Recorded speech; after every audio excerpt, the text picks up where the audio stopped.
Hello students, welcome back to Sambhav technical classes. अभी हम पढ़ रहे हैं एसएससी जेई मैकेनिकल सिविल के लिए क्रैश कोर्स। इसमें हमारा सब्जेक्ट चल रहा है फ्लूइड मैकेनिक्स। हमने शुरू किया था लास्ट लेक्चर में हमारा नया चैप्टर जो कि था लैमिनार फ्लो। लैमिनार फ्लो में हमने फ्लो थ्रू सेलुलर पाइप्स और फ्लो थ्रू पैरेलल प्लेट्स, इन दोनों के लिए हमने सारे केसेस पढ़े थे, जिसमें हमने देखा था कि शियर डिस्ट्रीब्यूशन कैसा होता है, वेलोसिटी डिस्ट्रीब्यूशन कैसा होता है, डिस्चार्ज के बारे में पढ़ा था, रिलेशन बिटवीन मीन वेलोसिटी और मैक्सिमम वेलोसिटी देखा था। उसके बाद हमने प्रेशर ड्रॉप देखा था, हमने हेड लॉस देखा था, हेजन इक्वेशन देखी थी। काफी इंपॉर्टेंट चीजें हमने देखी थी, राइट। तो आई होप कि आपने रिवाइज कर लिया होगा और रिवाइज करते चलिए, नोट्स बनाते चलिए, एक शॉर्ट नोट्स बना लीजिए ताकि आप फॉर्मूला रिवीजन जो है वो इजीली कर सकें। आगे बढ़ते हैं। आज चैप्टर हमारा खत्म होने वाला है, कुछ थोड़ा सा पार्ट बाकी है। जो मेजर पार्ट था हमारा, जो दो केसेस थे सर्कुलर पाइप और पैरेलल प्लेट्स, वो हमने खत्म कर लिया था। आज हम इसके आगे थोड़ा पार्ट बचा है, वो खत्म करके नया चैप्टर शुरू करेंगे जो कि टर्बुलेंट फ्लो। तो शुरू करते हैं। उसके पहले आपसे वही रिक्वेस्ट यूजुअल कि आप सब्सक्राइब कर लीजिए चैनल को और शेयर कीजिए बाकी लोगों के साथ, बाकी दोस्तों के साथ, तो बाकी स्टूडेंट्स को भी इससे हेल्प मिल पाए। तो हम बढ़ते हैं हमारा नेक्स्ट। जो मैं पढ़ा रहा हूं, एक्चुअली जो हमने कल पढ़ा था हमारा पैरेलल प्लेट्स, उतना सफिशिएंट होता है। एक टॉपिक होता है इसमें काउटी फ्लो। ये वैसे तो जनरली नहीं आता एग्जाम में, पर एक थोड़ा सा पार्ट हम पढ़ लेते हैं कि अगर एग्जाम में आया तो पता होना चाहिए।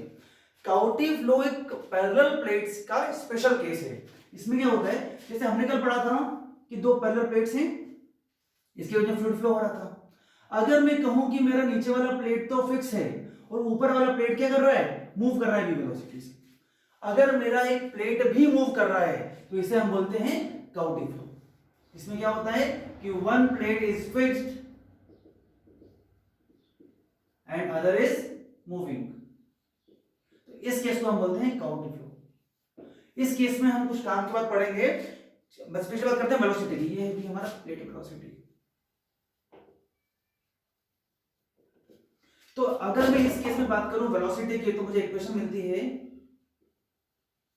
मतलब मुझे कहीं पर भी फ्लूइड की वेलोसिटी निकालनी है। मुझे पता है कि यहां पर क्या होगा सर, यहां पर होता है नो स्लिप कंडीशन, मतलब फ्लूइड की वेलोसिटी कितनी होती है, 0 होती है। यहां पे वेलोसिटी भी है, तो जो फ्लूइड से चिपका रहेगा उसकी वेलोसिटी भी v रहेगी। पर अगर मैं पूछूं कि यहां बताओ कुछ y डिस्टेंस पे, यहां बताओ, तब कितना रहेगा, तो हम पता करेंगे इसके लिए वेलोसिटी डिस्ट्रीब्यूशन इक्वेशन। तो वेलोसिटी इक्वेशन जो बनती है, डेरिवेशन हम नहीं कर रहे हैं अभी, इक्वेशन बनेगी 1.2 म्यू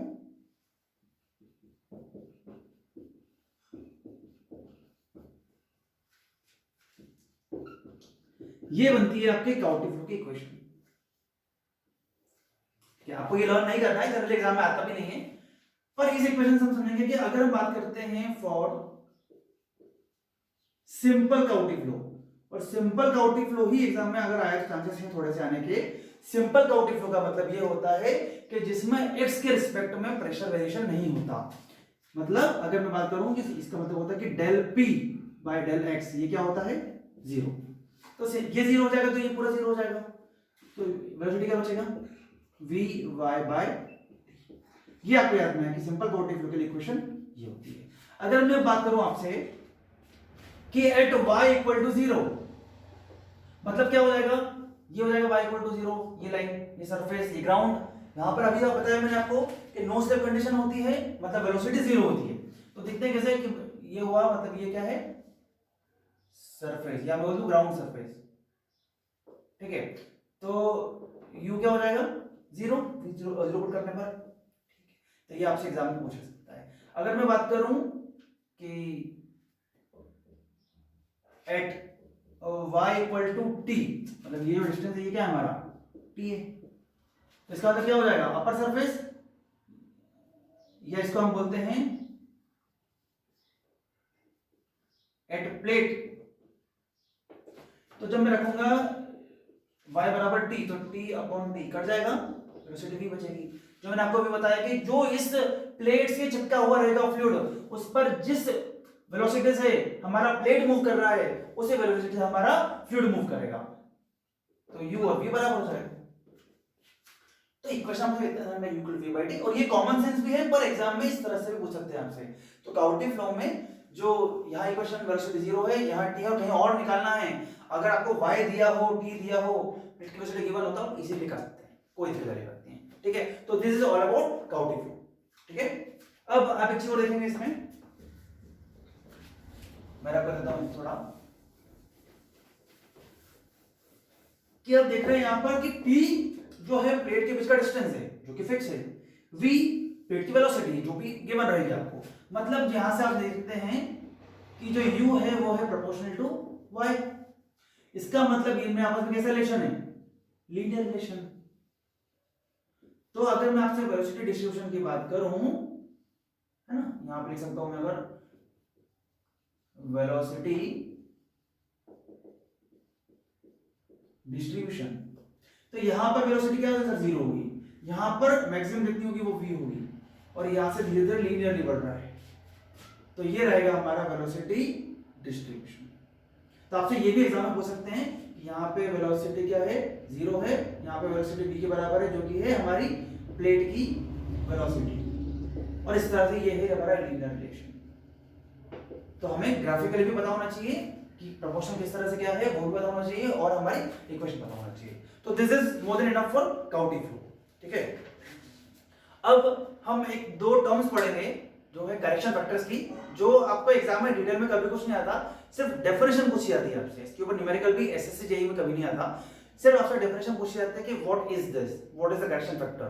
तो हम लिखते हैं, पढ़ते समझते हैं, ठीक है, आप नोट कर लीजिए।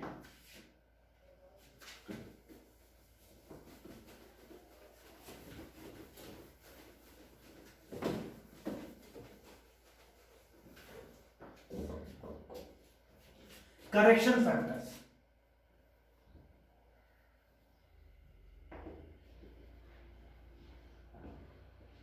करेक्शन फैक्टर में हम दो चीजें पढ़ेंगे, एक होता है first kinetic energy correction factor,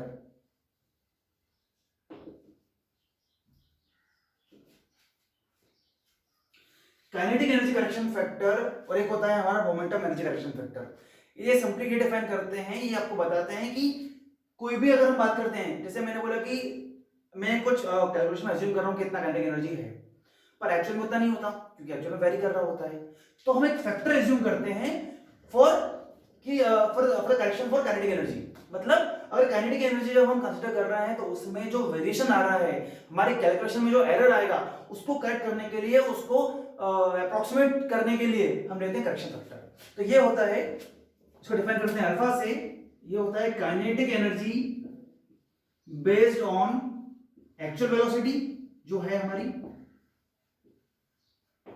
to the kinetic energy based on average velocity, ठीक है। तो ये आपसे इस तरह से पूछा जाता है जनरली, जो थ्योरेटिकली आपको लिख के पूछा जाएगा कि it is the ratio of the kinetic energy based on actual to the average, और मैथमेटिकल पूछा जाए तो वो होगा, वैसे पूछा जाता नहीं है पर आप लिख लीजिए v क्यूब डॉट dA, ये एवरेज हो जाएगा u डॉट, इसको लिख देते हैं। तो ये अगर कोई आपको याद ना भी हो तो भी चलेगा, आपको सिर्फ इतना याद रखना है कि अल्फा यानी कि kinetic energy correction factor is nothing but the ratio of kinetic energy जो है based on actual velocity to the average velocity, that's it. अब हम नेक्स्ट पढ़ते हैं momentum energy momentum correction factor, आप इसको लिख लीजिए, तो मैं चेंज कर देता हूं।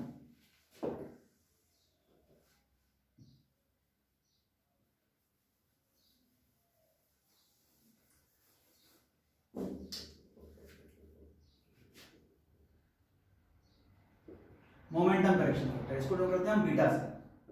तो ये होता है कि momentum based on actual velocity और momentum based on average velocity का रेशियो, मैथमेटिकली ये होगा 0 to r v square।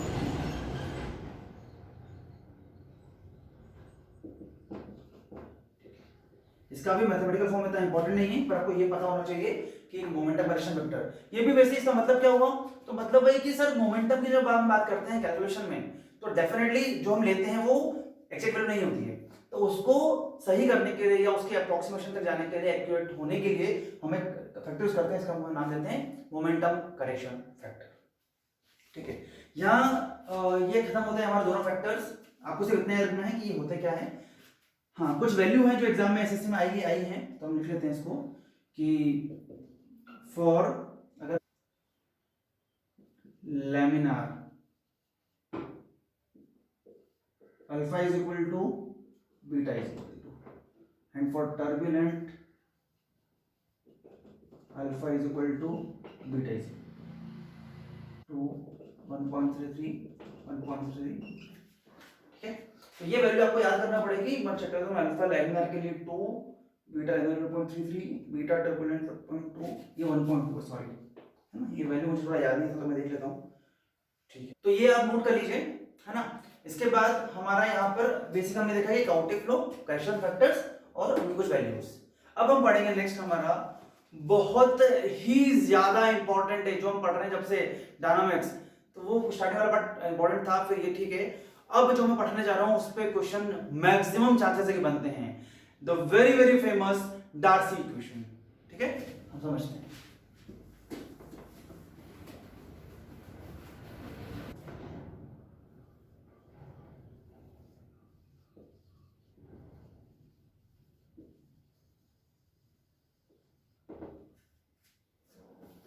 Darcy equation बहुत ज्यादा पूछी गई है एग्जाम में।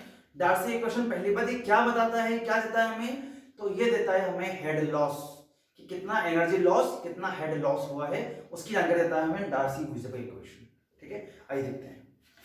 ठीक है, अब डार्सी विजिबल इक्वेशन में क्या होता है, ये लैमिनार फ्लो के लिए पढ़ रहे हैं, चैप्टर का नाम ही हमारा लैमिनार फ्लो है। तो लैमिनार फ्लो में डार्सी विजिबल इक्वेशन की बात करते हैं। अच्छा, एक डाउट आया था स्टूडेंट्स का मेरे पास कि सर जब आपने लिया था कल कि एच एल इक्वल टू लिया था P1 minus P2 by rho जी, मतलब आपने क्या किया था कि सर ये हुआ H1 और ये हुआ H2, तो ये माइनस कर दिया, हेड लॉस आ गया, तो ये प्रेशर हमारा हेड हुआ, प्रेशर का लॉस हुआ। What about datum head, what about kinetic head? तो आप समझो एक बात को कि जैसे इसी के अंदर भी आता है, कोई दिक्कत वाली बात नहीं है। ये है हमारा, ठीक है, अगर सेक्शन 1 ये है, सेक्शन 2 ये है। ठीक है, अगर मैं बात करूं कि हॉरिजॉन्टल पाइप है तो Z1 इक्वल टू Z2, मतलब नो डेटम हेड डिफरेंस बराबर ये। ठीक है, अगर मैं बात करूं कि सर दोनों का एरिया सेम है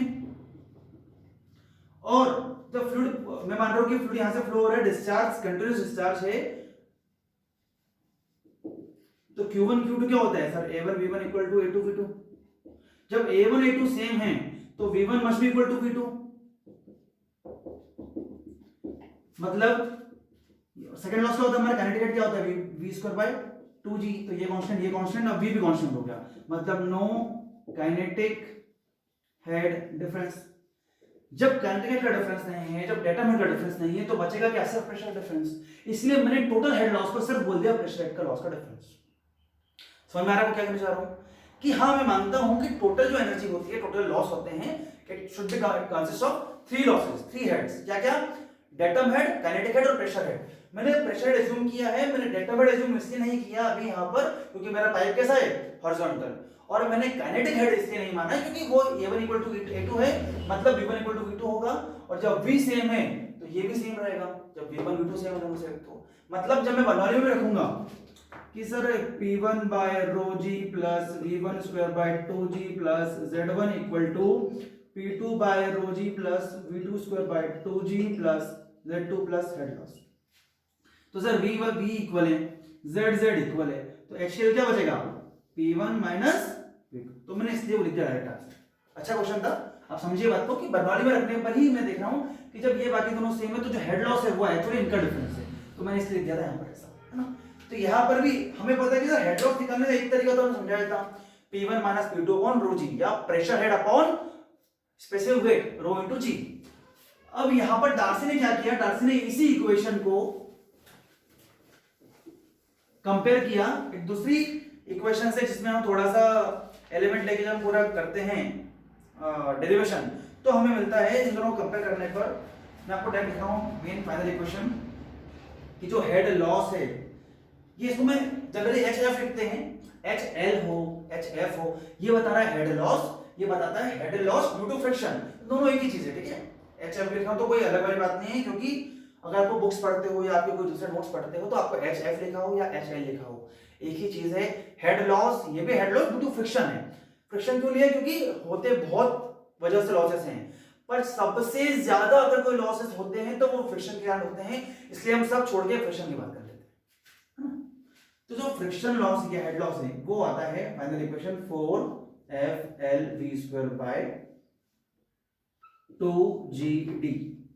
this is the very famous and very important Darcy equation. आपको एग्जाम में डार्सी इक्वेशन पूछ सकते हैं कि बताओ ये क्वेश्चन क्या है, तो 4FLV² by 2GD।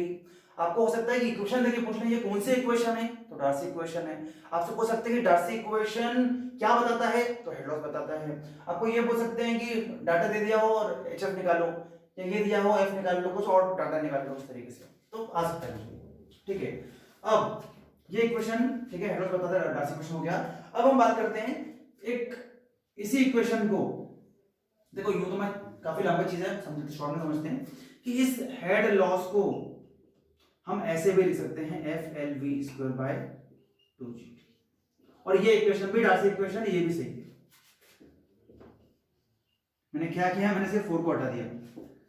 अब यहां पे बहुत बड़ा कंफ्यूजन होता है कि सर ये क्या है, क्योंकि बुक्स में ऐसे लिखा रहता है, ये भी आपको क्वेश्चन में भी ऐसे आएगा कि मतलब डार्सी इक्वेशन इज, ये भी ऑप्शन में रहेगा, ये भी ऑप्शन में रहेगा। बहुत बड़ा अंतर है इन दोनों इक्वेशन में अबाउट दिस एफ। बहुत ध्यान समझिएगा कि जब मैं लिखता हूं HF equal to 4FLV² by 2GD, यहां पर ये जो F है, ये F है कोएफिशिएंट ऑफ फ्रिक्शन,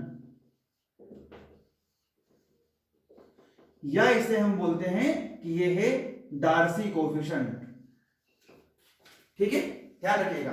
अगर आपको क्वेश्चन दिया हो ना, जब भी न्यूमेरिकल में, सॉरी जब भी ऑब्जेक्टिव में, तो आपको नीचे लिखा रहेगा where F is this Darcy coefficient, तो आपको ये क्वेश्चन नहीं, ये ठीक। अगर आपको ये F दिया हो, या फिर ऐसा दिया हो कि जो F है, ये F है हमारा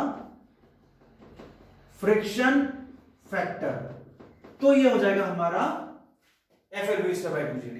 ध्यान रखिएगा, आपको दिया, हमेशा दिया ही होगा कि ये कौन सा है, और अगर नहीं दिया, ऐसा क्वेश्चन भी देखे मैंने कि जहां पर आपको नहीं दिया कि F क्या है, तो आपको फिर वहां पर दोनों ऑप्शन नहीं मिलेंगे, फिर आपको इनकी दूसरी में कुछ कम ज्यादा कर देंगे। पर अगर ये दोनों ऑप्शन दिए हैं तो 99.999% यही है कि आपको दिया रहेगा कि F कौन सा है। अगर F कोएफिशिएंट ऑफ फ्रिक्शन है तो it must be 4FLV² by 2GD। अगर F हमारा फ्रिक्शन फैक्टर है तो it must be FLV² by 2GD। इसका मतलब अगर मैं कंपेयर करूं तो मुझे मिलेगा कि जो 4 टाइम्स ऑफ कोएफिशिएंट ऑफ क्या होता है, देखो, इसलिए मैं जब पढ़ाता हूं, ऑफलाइन में पढ़ाता हूं, तो मैं हमेशा ध्यान रखता हूं कि बेटा इसको F मत देखो, इसको क्या कर लो आप, इसको F में लिखा है, इसको लिखो आप CF, तो आपको याद रखना 4CF, तो 4 times of coefficient of friction था ये, कि जब कोएफिशिएंट ऑफ फ्रिक्शन बोला जाए तो 4 आएगा, और ये हमारा फ्रिक्शन फैक्टर है, तो 4F यहां मैं समझाने के लिए देता हूं, क्योंकि 4 times of coefficient of friction equal to friction factor, आपसे ये भी पूछ सकते हैं एग्जाम में, ठीक है। ये किस केस में हो रहा है सब, यहां पढ़ रहे लैमिनार फ्लो के केस में। लैमिनार फ्लो, पाइप में जब फ्लो होता है तो 4 times of coefficient of friction equal to friction factor, और कोएफिशिएंट ऑफ फ्रिक्शन जब हो F का मतलब, तो Darcy equation will be head loss equal to 4FLV² by 2GD, और जब F is the friction factor, the equation will be FLV² by 2GD। F जब friction factor तो 4 नहीं आएगा, और जब कोएफिशिएंट ऑफ फ्रिक्शन है तो 4 आएगा। ये इक्वेशन दोनों सही हैं, दोनों एग्जाम में ऑप्शन में, एक ही क्वेश्चन में ऑप्शन में दोनों इक्वेशन लिखी रहती है, आपको समझना ही पड़ेगा कि F कौन सा है। ध्यान रखिएगा, मैं फिर बोल रहा हूं, इसलिए इसको जब लिखो ना तो ऐसे लिखो कि 4CFLV² by 2GD, पर एग्जाम में F लिखा रहता है। आपको याद होगा जब मैंने आपको पढ़ाया था इनिशियल लेक्चर्स में, तो 2 R पढ़े थे हमने, एक R था हमारा कैरेक्टरिस्टिक गैस कांस्टेंट, और एक R था हमारा यूनिवर्सल गैस कांस्टेंट। मैंने क्या बताया था कि इसको R बाहर लिख लो समझने के लिए। सिमिलरली यहां को CF लिख लो समझने के लिए, एग्जाम में नहीं लिखा आएगा, एग्जाम में 90% 99% आपको F लिखा रहेगा दोनों में, पर अगर 4 लगा है तो मतलब ये क्या है, ये है हमारा कोएफिशिएंट ऑफ फ्रिक्शन, और अगर F है तो सिंपली ये क्या है, हमारा फ्रिक्शन फैक्टर। काफी इंपॉर्टेंट है, बहुत इंपॉर्टेंट है, ठीक है। अब एक और बहुत ही इंपॉर्टेंट पॉइंट बता रहा हूं जो एग्जाम में पूछा गया है, इसको आप डबल स्टार मार्क के लिख लो कि डार्सी इक्वेशन जो होती है, एग्जाम में पूछा गया है question, is valid for both laminar and turbulent flow. ठीक है, अभी मैंने आपको पहले बोला था सर ये लैमिनार फ्लो के लिए, पाइप फ्लो के लिए ये सही है, पर यही सेम इक्वेशन मैं उस टाइम नहीं करवाऊंगा आपको। यही सेम ये आपने पढ़ा ना, पूरा लैमिनार फ्लो के लिए पढ़ा है, ये बिल्कुल सही बात है जो मैंने आपको बोला भी, पर मैं फिर बोल रहा हूँ कि ये टर्बुलेंट के लिए भी वैलिड है, क्योंकि जब हम टर्बुलेंट फ्लो पढ़ते हैं, जब हम उसमें सॉल्व करते हैं या जब हम इसमें देखते हैं, तो हमें कहीं पर भी हमने ऐसा एज्यूम नहीं किया कि हमारा फ्लो किस तरह से, तो वो लैमिनार टर्बुलेंट दोनों के लिए वैलिड है। काफी इंपॉर्टेंट चीज है, एग्जाम में आ चुकी है कि लैमिनार जो डार्सी क्वेश्चन है वो दोनों के लिए वैलिड है। अब लैमिनार फ्लो हमारा खत्म होने वाला है, सुनिए 2 मिनट बाद। क्या होता है कि सर आपने कैलकुलेशन में बताया था कि हेड लॉस निकालने का तरीका है, कौन सी क्वेश्चन सर, लैमिनार फ्लो जब सर्कुलर पाइप में होता है तो हेड लॉस निकाला था हमने, याद है ना, shear stress, velocity, discharge, pressure drop पर निकाला हमने, वेलोसिटी पर हेड लॉस वो निकाला था आपके 32 mu u bar l by rho g t square. आपने निकाला था लैमिनार फ्लो सर्कुलर पाइप, और आपने अभी निकाला लैमिनार फ्लो सर्कुलर पाइप के लिए क्या, for F L V square bye 2 GT।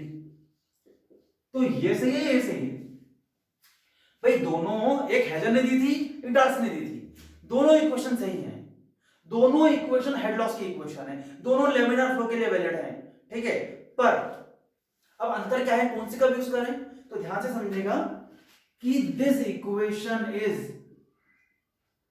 Specially for fully developed flow. ये इक्वेशन जो होता है यूज वो होता है, क्या तो मैं इसको ऐसा बोल दूं कि ये एजम्पशन ही मान लो उसको कि फुली डेवलप्ड फ्लो के लिए क्या होता है 30, ये हेजन इक्वेशन, ये है हमारी हेजन इक्वेशन और ये हमारी डार्सी इक्वेशन, दोनों सर्कुलर पाइप, दोनों लैमिनार फ्लो, दोनों हेड लॉस, ये फुली डेवलप्ड फ्लो के लिए, और ये जनरल इक्वेशन।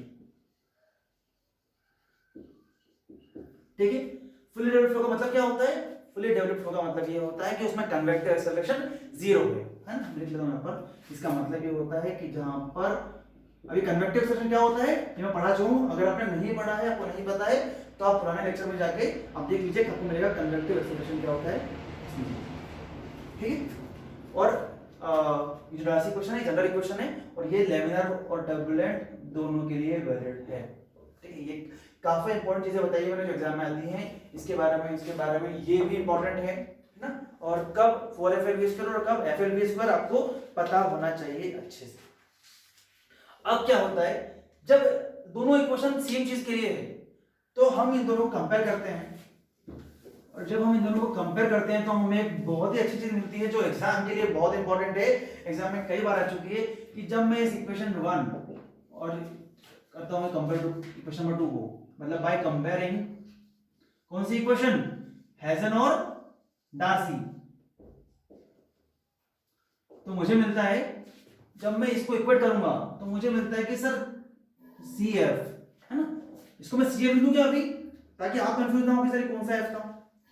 CF होता है हमारा, ये निकलता है हमारा 16/RE। एग्जाम में बहुत बार पूछा गया है ये रिलेशन कि what is the relation between Reynolds number और कोवेलेंट ऑफ फ्रिक्शन। ये रेनॉल्ड्स नंबर क्या है, तो जब कंपेयर करोगे ना तो ये हमारा रो है ना, V है, यहाँ पर वेलोसिटी है, D है, म्यू है, तो ये रेनॉल्ड्स नंबर क्या होता है, रो V D by म्यू, मतलब ये ऐसा लिखा होगा कि 16/रो V D, इस तरीके से, तो इसको लिख देते हैं इस तरह से, ये CF equal to 16 mu upon rho V D, एक ही बात है दोनों इक्वेशन। जनरली एग्जाम में याद है कि 16/RE, इसकी वैल्यू इंपॉर्टेंट है बहुत ज्यादा। अब जैसे हम कंफ्यूज हुए थे यहाँ पर FF के बीच में, ऐसे ही, क्योंकि ये भी एग्जाम में F लिखा था कि F बराबर 16/RE, एक और इक्वेशन आती है एग्जाम में कि F इक्वल टू 64/RE। अब बच्चे जैसे वहां कंफ्यूज हुए वैसे यहाँ भी कंफ्यूज होते हैं कि सर 16/RE होता है 64/RE होता है, दोनों F है, दोनों लैमिनार फ्लो, दोनों सर्कुलर पाइप, तो 16/RE 64/RE। ध्यान रखिएगा कि जब 16 अपॉन आ रही हो तो ये कोएफिशिएंट ऑफ फ्रिक्शन है, और अभी हमने आपको बताया था कि sir 4 into coefficient of friction ये होता है, मतलब मैं इसमें इंटू 4 कर दूंगा तो 16 4 से 64, ये हो जाएगा फ्रिक्शन फैक्टर। तो ये जो है हमारा वो क्या है, मतलब आपसे जब ये एग्जाम में पूछा जाएगा तो भी आपको दिया रहेगा हमेशा कि ये f क्या है। अगर ये f फ्रिक्शन फैक्टर है तो it will be 64 upon R ई, और अगर ये f हमारा कोएफिशिएंट ऑफ फ्रिक्शन है तो this will be 16 upon R E. Exam में कंफ्यूजन नहीं होना है, अपने को कंफ्यूज नहीं होना है और ना परसेंट में कंफ्यूज होना है। दोनों f लिखाए थे, मैं बार बोल रहा हूं, पर 4f स्क्वायर आया coefficient of friction, simple f square आया friction factor, 16 upon R E आया मतलब f क्या है हमारा coefficient of friction, 64 upon R E आया, इसका मतलब हमारा f क्या है, हमारा f है फ्रिक्शन फैक्टर। ठीक है, अब नेक्स्ट पॉइंट पढ़ेंगे इसमें, अब नोट कर लीजिए।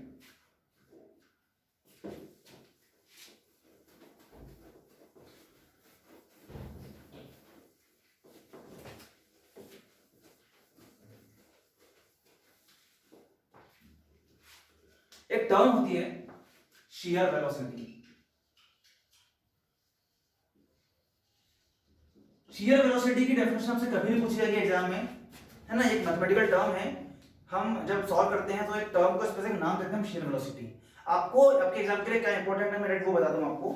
तो shear वेलोसिटी क्या होता है, जैसे हमने पढ़ा था कि tau equal to minus del p by del x into r by 2, है ना, उसको जब सॉल्व करके करते हैं, देखो कि एक होता है, हमने पढ़ा था tau equal to minus del p by del x into r by 2, है ना, याद होगा आपको, पढ़ा था हमने। अगर मैं बात करूं कि at r equal to r, capital r, capital मतलब क्या, सरफेस की बात कर लो, y पे सरफेस की, तो ये हो जाएगा जो टाउ हो जाएगा वो हो जाएगा टाउ नॉट। इस टाउ नॉट को हम बोलते हैं वॉल शियर स्ट्रेस, मतलब वॉल पर, मतलब सरफेस पे कितना शियर स्ट्रेस लग रहा है। तो टाउ नॉट हो जाएगा यहां पर क्या हो जाएगा, minus del p by del x into capital r by 2, है ना।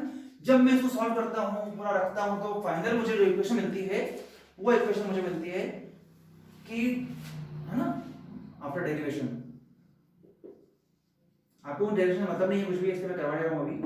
तो ये हो जाएगा tau naught is equal to rho f v square by 8। अगर मैं करूँ टाउ नॉट अपॉन रो कर लूं तो ये हो जाएगा एफ वी स्क्वायर बाय 8, है ना। अब मतलब इसको कुछ स्पेसिफिक नहीं, सब डेफिनेशन कर दे आ रहा हूं मैं, चेंज कर रहा हूं, चेंज करते करते यहां तक आ गया मैं। अगर मैं इसको कर दूं अंडर रूट ले लूं तो ये क्या हो जाएगा, टाउ नॉट अपॉन रो, और ये हो जाएगा f v square by 8। This under root tau naught upon rho is called as, square root लेने के बाद तो ये हो जाएगा, this term is called as, मतलब इसको स्पेसिफिक डेफिनेशन नहीं है, आपको मैथमेटिकल टर्म है ये। तो शियर वेलोसिटी क्या होता है, under root tau naught by rho. आपसे ये भी पूछा सकता है, या आपसे इस तरह भी पूछ सकते हैं कि जो v स्टार है इसको v स्टार बोला जाता है, तो ये होता है under root tau naught upon rho, और यही हो जाएगा हमारा v मारा जाएगा अंडर रूट f बाय 8। तो ये टर्म आपसे पूछी जा सकती है, जनरली कुछ खास इंपॉर्टेंट नहीं है, पर हाँ आपसे आपको पता होना चाहिए कि v रूट f बाय 8 या root tau naught by rho is nothing but the shear velocity. ठीक है, बस 5 मिनट और बचा है हमारा, फिर हमारा लेक्चर खत्म हो जाएगा। अब देखो हमने बात की शेयर स्ट्रेस की, हमने बात की सब शेयर वेलोसिटी के, सब दो छोटे से टर्म्स हैं जो पूछा जाए कि बताइए आप फ्रिक्शन फैक्टर के बारे में, हमने क्या पढ़ा था, friction factor is equal to हमारा 64 अपॉन आर आया था, पर आपसे पूछा जाए कि इन terms of wall shear stress,